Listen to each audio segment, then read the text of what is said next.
ఎప్పుడు అరటికాయలతో అరటికాయ ఫ్రై, అరటికాయ కర్రీ కాకుండా ఒకసారి ఇలా కోఫ్తాలను చేసి ట్రై చేయండి. ఈ కోఫ్తాలకి గ్రేవీ అనేది కాస్త డిఫరెంట్‌గా చేశాను. మీకు ఖచ్చితంగా నచ్చుతుందని అనుకుంటున్నాను. ముందుగా అరటికాయలను 2గా కట్ చేసి ఇక్కడ చూపిస్తున్న విధంగా ఒక తడిగుడ్డలో వేసి కుక్కర్‌లో వేసి ఉడకబెట్టాలి. తడిగుడ్డ అనేది ఎక్కువగానే తడి ఉండాలి. పొడి పొడిగా ఉండకుండా చూసుకోండి. ఈ ఉడికేలోపు కడాయిలో నూనె పోసి నూనె వేడెక్కాక సన్నగా తరిగి పెట్టుకున్న ఉల్లిపాయలను కాస్త సాల్ట్ వేసి వేపుకోవాలి. ఈ ఉల్లిపాయలు లైట్ బ్రౌన్ కలర్ వచ్చే వరకు వేపుకోవాలి. ఇవి వేగుతూ ఉంటే మనం మిగిలిన ప్రాసెస్ చూద్దాం. ఇక్కడ అరటికాయలు ఉడికిపోయాయి. కుక్కర్ మూత తీసి చెక్ చేస్తున్నాను. ఇలా నేను ఉడకబెట్టడం ఫస్ట్ టైం. కాస్త కింద మాడింది కానీ అరటికాయలు మాత్రం మెత్తగా ఉడికిపోయాయి. నేను చేసిన మిస్టేక్ క్లాత్‌ని గట్టిగా పిండాను. మీరు మాత్రం క్లాత్‌ని గట్టిగా పిండకండి. క్లాత్ మందంగా ఉండాలి. టర్కీ టవల్ అయితే ఇంకా బావుంటుంది. ఈ ఉడికిన అరటికాయలని మెత్తగా మెదుపుకోవాలి. చాలా వేడిగా ఉన్నాయి. అందుకే నేను ఫోర్క్‌తో మెదుపుతున్నాను. ప్రాసెస్ అంతా చేతితో మీరు అరటికాయలు చల్లారాక కూడా చేసుకోవచ్చు. ఇవి చల్లారేలోపు ఉల్లిపాయలను వేపుకుందాం. ఉల్లిపాయలు ఇంకాస్త కలర్ రావాలి. ఇలా కలర్ వచ్చే వరకు కలుపుతూ వేపుకోవాలి. ఈ కలర్ వస్తే సరిపోతుంది. బాగా డార్క్‌గా వేయించుకోకండి. ఇప్పుడు వీటిని తీసేసి పక్కన పెట్టేసుకుందాం.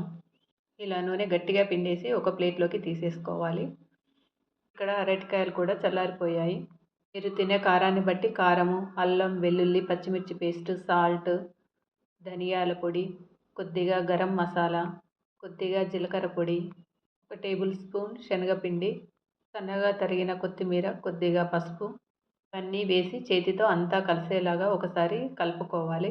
శనగపిండిని ఎక్కువగా వేసుకోకండి. మనం ఉండల్లాగా చుట్టుకుంటే ఉండ ఫామ్ కావాలి. ఆ కన్సిస్టెన్సీ ఉంటే సరిపోతుంది.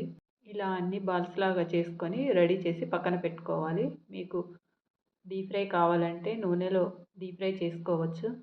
నూనె ఎక్కువగా వద్దు అనుకుంటే ఇలా అప్పే పాన్ తీసుకొని అందులో మీరు కొద్దిగా నూనె వేసి ఇట్లా ఫ్రై చేసుకోవచ్చు. ఇలా అన్నీ పెట్టేసి లో ఫ్లేమ్‌లోనే మూత పెట్టి ఉడికించుకోండి. ఒకవైపు కాలాక టర్న్ చేసుకొని రెండో వైపు కూడా కాల్చుకోండి. ఇవి వేగేలోపు టమాటాలను ఇలా స్టవ్ మీద కాల్చుకోవాలి. ఇలా కాల్చుకోవడం వల్ల మనకు పొట్టు అనేది ఈజీగా వస్తుంది. ఇలా కాల్చిన టమాటాలు వేస్తే గ్రేవీ టేస్ట్ కూడా చాలా బాగుంటుంది. ఇక్కడ నేను 2 టమాటాలు తీసుకున్నాను. 2 కూడా కాల్చి ఇలా పొట్టు తీసి పెట్టుకున్నాను. ఇప్పుడు మిక్సీ జార్ తీసుకొని మిక్సీ జార్‌లోకి వేయించి పెట్టుకున్న ఉల్లిపాయల్ని, లవంగము, ఇలాచి, చిన్న దాల్చిన చెక్క, అలాగే కాల్చుకున్న టమాటాల్ని పైనున్న తొడిమ భాగాన్ని తీసేసి చిన్న చిన్న ముక్కలుగా కట్ చేసుకొని మిక్సీ జార్‌లో వేసుకోవాలి. వీటితో పాటు నేను ఎండుమిరపకాయల్ని, కాజుని నేను వేడి నీటిలో 1 అవర్ ముందే నానబెట్టి పక్కన పెట్టుకున్నాను. మిక్సీ జార్‌లో నానబెట్టుకున్న ఎండుమిరపకాయలని, అలాగే జీడిపప్పులను కూడా వేసేసుకొని మూత పెట్టేసి ఫైన్ పేస్ట్ లాగా మిక్సీ పట్టుకోవాలి. ఇలా మిక్సీ పట్టుకున్నాక ఇందులో కాస్త పెరుగు వేసుకోవాలి. పెరుగు వేసి మళ్ళీ మూత పెట్టి మళ్ళీ ఫైన్ పేస్ట్ లాగా మిక్సీ పట్టుకోవాలి. ఎక్కడ కూడా పలుకులు లేకుండా చాలా మెత్తగా మిక్సీ పట్టుకుంటే మనకి గ్రేవీ అనేది సిల్కీగా బాగుంటుంది. చూడ్డానికి బాగుంటుంది. తింటుంటే కూడా చాలా బాగా అనిపిస్తుంది. ఇలా చేతితో పట్టుకుంటే చాలా స్మూత్‌గా ఉండాలి. ఇక్కడ అరటికాయలతో చేసిన బాల్స్ ఒకవైపు వేగిపోయాయి. రెండో వైపు టర్న్ చేసి మళ్ళీ మూత పెడుతున్నాను. రెండో వైపు కూడా వేగిపోయాయి. ఈ వేగిపోయిన వీటిని ఒక ప్లేట్‌లోకి తీసుకొని మనం పక్కన పెట్టేసుకోవాలి.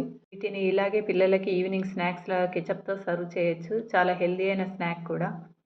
ఇప్పుడు కడాయిలో నూనె వేసి నూనె వేడెక్కాక జీలకర్ర, ఒక బిర్యానీ ఆకు, అల్లం, వెల్లుల్లి, పచ్చిమిర్చి పేస్ట్ వేసి పచ్చివాసన పోయే వరకు వేపుకోవాలి.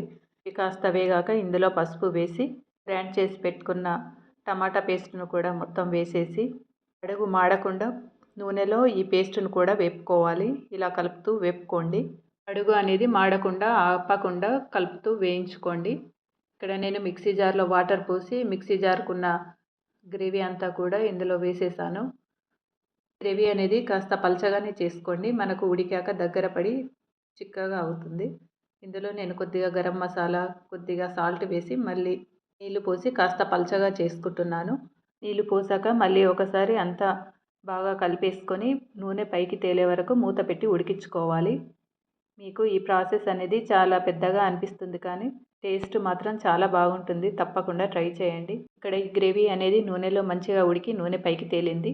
ఇప్పుడు ఈ గ్రేవీలో మనం ముందుగా వేయించి పెట్టుకున్న కోఫ్తాలను వేసుకొని పైనుంచి సన్నగా తరిగి పెట్టుకున్న కొత్తిమీరను, కసూరి మేతిని వేసి స్టవ్ ఆపేసి సర్వ్ చేసుకోవడమే. ఈ కసూరి మేతి మాత్రం తప్పకుండా వేసుకోండి. దాంతోనే టేస్ట్ చాలా బాగుంటుంది.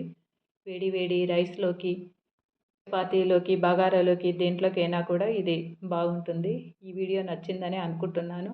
అనిపించిందో నాకు కామెంట్ బాక్స్లో కామెంట్ చేయండి. అలాగే ఈ వీడియోని లైక్ చేసి షేర్ చేసి మరిన్ని మంచి రెసిపీస్ కోసం నా ఛానల్ని సబ్స్క్రైబ్ చేసుకోండి. Thank you.